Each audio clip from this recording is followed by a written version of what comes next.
Doğu Türkistan'da yaşananlar tam bir insanlık dramı ve Pekin yönetimi bundan pek vazgeçecek gibi durmuyor. Siz Washington'da bunun önlenmesi için ne gibi adımlar atıyorsunuz? Daha ne kadar bu insanlık dramını izleyeceğiz orada? Aldı bilen bütün Türkiye halkıga, Türkiye'ye salam. Onun keyin bugün Uygurlarning meselesini sizlarning muşu sürüştü qilganliginglar uchun sizlarning muşu televizor istansiyanglarga rahmat aytaman. Hozir Uygurlarning vaziyati intayin ig'ir. Tarixda muşu Xitoy hukumati 1949-yili besib olgandan ta hozirgacha bo'lgan oraliqda muşu dunyo terrorizm harakatidan foydalanib turib Uygurlarni bütün ijro qilmagan siyosatlarning hammasini ijro qilib, hozir Uygurlar hayat, mamat, ölümden qutulup qilish yoki ölüp tügeş meselesini ortada turvatıdı. Öncelikle ben stüdyonuza beni konuk ederek sesi kısılmış, sesini duyuramayan Doğu Türkistan halkının sesini duyurma fırsatı verdiğiniz için ben size teşekkür ediyorum. Ve Türk halkına, Türk milletine de buradan selam gönderiyorum. Bugün Doğu Türkistan'da soydaşlarımız, kardeşlerimiz, dindaşlarımız Çin işgalci yönetiminin terörist kisvesiyle, terörist suçlamasıyla maalesef her türlü haksız muameleye maruz kalmakta, her türlü zulüm, işkence ve katliamdan geçirilmekte. Doğu Türkistan'daki kardeşlerimizin insan hakları ayak altı edilmektedir. Mesela Xitoy hukumati hozir Uygurlarni nima qilyapti degan vaqtida asli Xitoy hukumati besib olgandan tortib hozirgacha ijro qilinmagan siyosatlarni hozir Uygurlarning ustidagi ijro qilishdagi sababi Uygurlar musulmon bo'lib qolganligi uchun darhol Uygurlarga shu dunyodagi hamma zarba berayotgan qalpoqlarni kaydirib turib Uygurlar hozir iqtisodiy jihatdan zarba yeyapti, dinsizlashtirish siyosatining qurboni bo'lyapti, qizlarini akityapti, Uygur xalqini xohlagancha ko'chalarda etib o'ltiryapti. Neçe 10 minliğen Uygur günahsız perzentlerimiz turmularda yetivatıdı. Uygurlarını hem yokat yetivatkan adamlarının cevabını vermevatıdı. Buluk mu? Muşu hazır Xi Jinping'in 28. isla 18. kurultaydan keyin Xi Jinping bağandın kim mi? Devlet rehberi bağandın keyin Uygur meselesi hal olmay, Uygur meselesi tekmi? Hayat mamatlık kuruşu aslında kelyaptı. Çin işgalci yönetimi Doğu Türkistan'da terörist suçlamasıyla dinsizleştirme, ateistleştirme ve her türlü milli ve manevi değerlerden uzaklaştırma politikalarını acımasızca uygulamakta. Bugün insanların uluslararası normlarla güvence altına alınmış olduğu bütün hakları ihlal edilmektedir.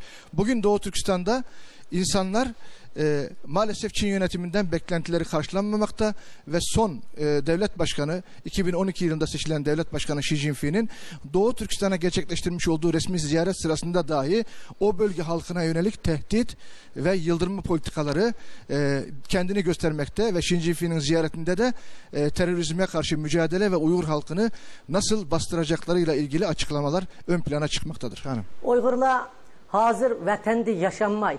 Vətə özünün vətində turuş taqıtı qanmay.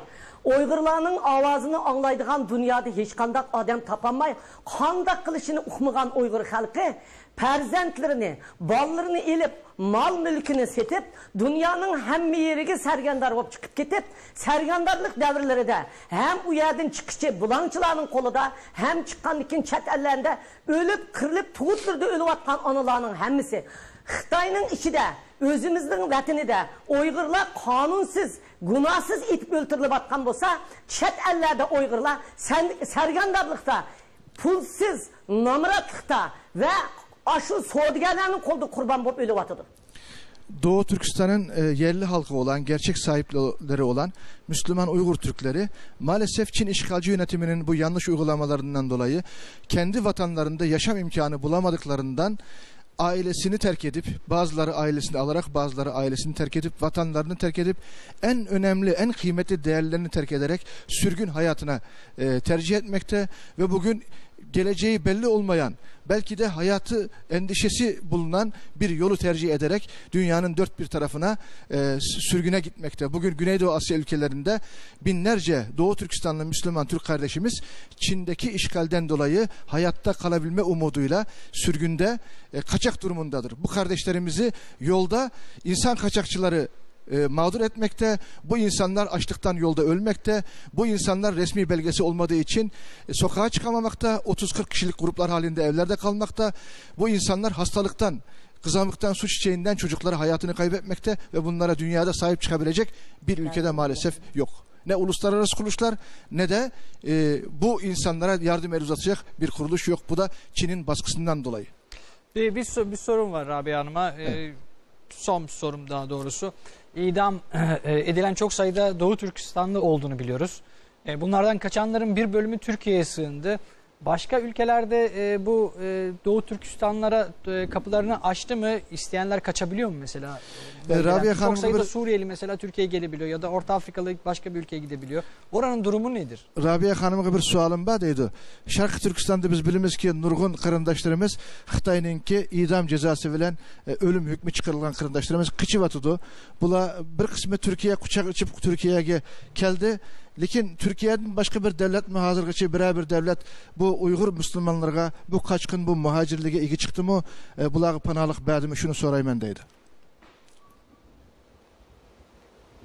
Uygurlar en kattık tarihten şu besivagan 64 yıldan beri en kattık ölüm bilen bastırışkı duç kelivatqa vakti 15 yıldan bu yan bulavatıdı.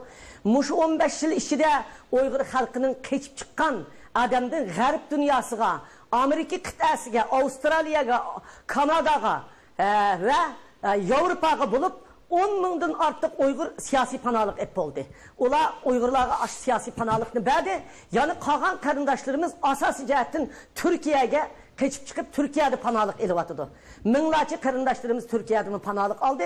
Lakin Orta Asya başka devletler tek panalık vergini yok.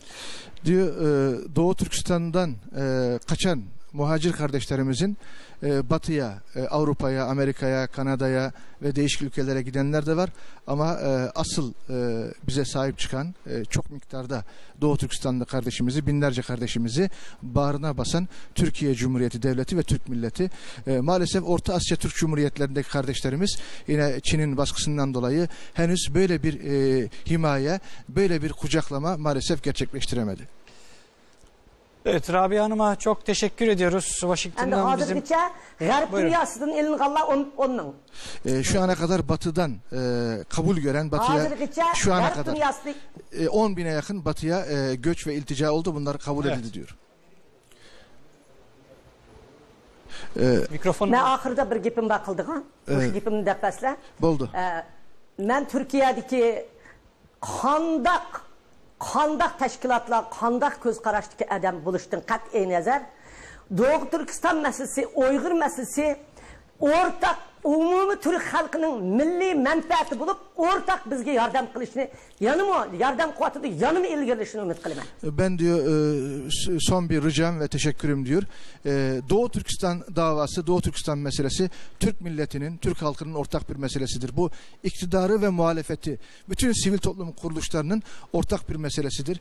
Ben burada herkese teşekkür ediyorum ve herkesin bu perspektiften Doğu Türkistan davasına sahip çıkmasını ve bunun bir milli dava olarak algılanmasını istirham ediyorum, rica ediyorum diyor.